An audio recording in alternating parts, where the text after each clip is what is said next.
I love emergent technology, new stuff, basically. I think that today technology is such a prominent, useful, and enjoyable part of our lives that we all kind of share this appreciation for new things. So I want to talk to you about something that's pretty new today, and that's brain-computer interfacing. I don't only want to share the realities and history of this technology with you, but also an idea of why it might be such a powerful tool alongside educational games and experiences. So I'm going to share with you something else that I love to begin with, and that's Star Trek. It's fun to look back at the technology. We've got the touch screens now, the holodeck's nearly here, and I'm kind of holding out for some spaceships sometime kind of soon. This clicker. But there's one episode in particular that's important to us, and that's the Nth Degree. And in this episode, a fairly mundane member of the crew, an engineer, is possessed by a highly intelligent alien life force. And when he realizes that his voice commands are too slow to control the ship, he decides to create a device to use his mind instead. And he steers the ship out of trouble, but he puts the crew in a new kind of danger. And it's great Star Trek, but it's also a fantastic example of brain-computer interfacing. So the man that coined the phrase brain-computer interfacing was Jacque Vidal in his 1973 paper Towards Direct Brain-Computer Communication. He asked if the measurable electrical signals from the brain could be used as carriers for information in brain-to-computer communication. He asked if this technology could be used to control prosthetic devices or even spaceships. So how does it work? Well, there's lots of methods for creating brain-computer interfaces, but the technology we'll be looking at today is EEG. Electroencephalography was first measured in 1924 by Hans Berger, and it measures the minute quantities of electricity produced by the brain. It does this by using a cap of electrodes applied to the scalp that measures the signal, analyzes it, and from this we can understand the user's brain function. Importantly, this happens in near real time because the signal from your brain travels through the meninges, the skull and the scalp, so fast that it has a latency of less than a millisecond, which is great if we're looking to communicate with things. But before Vidal coined the phrase brain-computer interfacing, people were already using EEG creatively. In 1965, Alvin Lucier used his brainwaves to shake and move percussion on stage in his performance of Music for a Solo Performer. In 1972, Nina Sobell used two participants' brainwaves to move shapes about on a TV screen in her collaborative art, brainwave drawings. What about games, more importantly, educational games? Serious games is a term given to games that have a purpose other than recreation or fun. They can be for simulation, for training, or for education. But using this technology alongside games has had some drawbacks, in my opinion. Medical EEG is expensive. It's not very accessible. Not many people have access to it, so the audience you can reach with a game or an educational experience is kind of limited.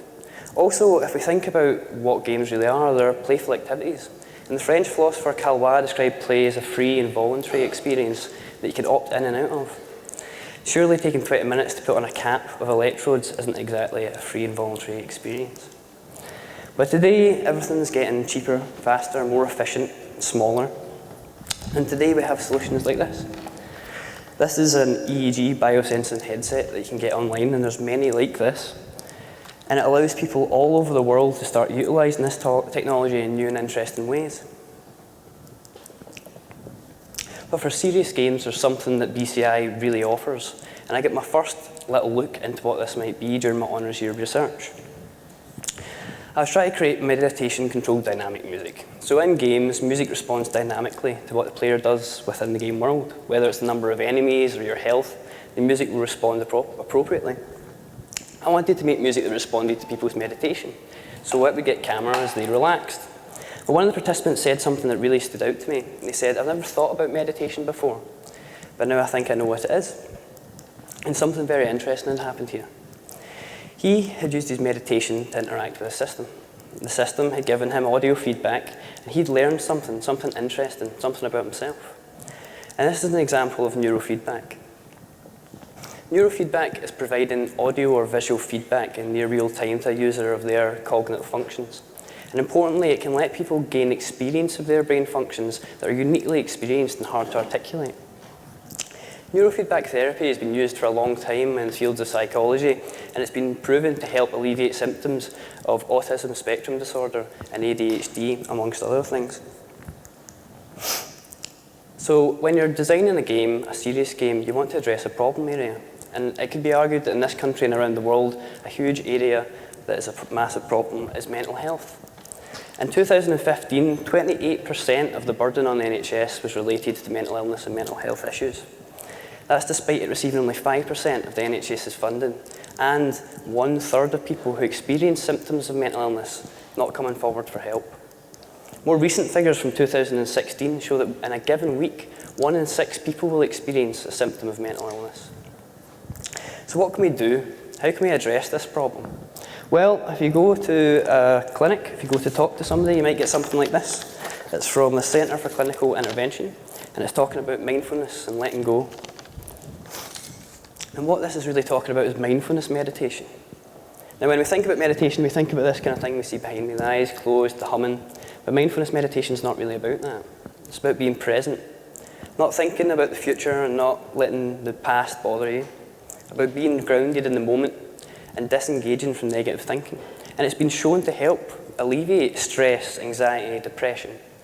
So how does this phenomena work? What's the science behind it? Well, there's been a very interesting study recently that makes people believe that theta brainwaves that can be measured are related to mindfulness.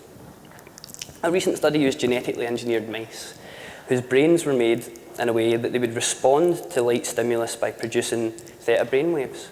And over a period of time with this kind of meditation training, the mice that received the theta meditation training were more relaxed and less anxious than other mice. And they believe it works a similar way for humans. So this piece of paper is great, and these techniques are great because they're not intrusive, there's no medication involved, they're cheap, they're deployable. But how do we get people to engage with them more? How can we get people to learn about them? Well, my argument would be, why not simply show them? By combining neurofeedback and brain-computer interface and technology, the immersive worlds of virtual reality, and a serious game approach to designing educational experiences, we can put users in a world that responds in real time to their theta brainwaves, allowing them to understand how their mind works uniquely through an experience that they can take away and use to help regulate their emotions and feelings and deal with symptoms of mental illness. But it's not the first time that serious games and neurofeedback have worked together. In 2014, the social mirroring game was created, and it monitors the MU signal in the brain related to social interaction and was created to help children with autism. After using the game for a period of time, parents reported that their children's symptoms were lessened on a day-to-day basis. So we've looked at the past and we've looked at the present, but where can we look for the future of this kind of technology? Well, some people look to things like this, the Garnett hype cycle. Essentially, it plots expectation against time, and the big kind of wavy curve you see is how hyped up and excited people are for that technology. Initially, you have the innovation trigger. People get excited, the technology is new, and people really start to get behind it as research begins. And eventually we reach this peak of inflated expectation. And people really want the technology to be ready, to be here, but it's just not quite ready yet. And so we fall into the trough of disillusionment. And we've seen this with things like virtual reality, when people were really hyped up about it, but it just wasn't quite there yet. And now it's starting to get there. Or if we look back even further to the gestation periods of technology like mobile phones and the internet. But slowly and surely we climb up the slope of enlightenment until we reach the plateau of productivity. And then the technology is used throughout the public, and it's adopted regularly. But there's good news and there's bad news for brain-computer interfacing, and I'll give you the good news first. We're in this innovation trigger, so it's exciting. It's a new time for this technology, but unfortunately they predict that it's going to be more than 10 years before it's fully adopted and used by a lot of people. So you see, when I say that I love emergent technology, it's not simply because it's new, but it's because it's potential. It's potential for change, it's potential for impact, it's potential to help people. And so my challenge to you today is simple. Consider using brain-computer interfacing as a way for people to interact with your software, your technology, your art, or your music. Because we are in this innovation trigger, and things are mysterious and undiscovered and unknown.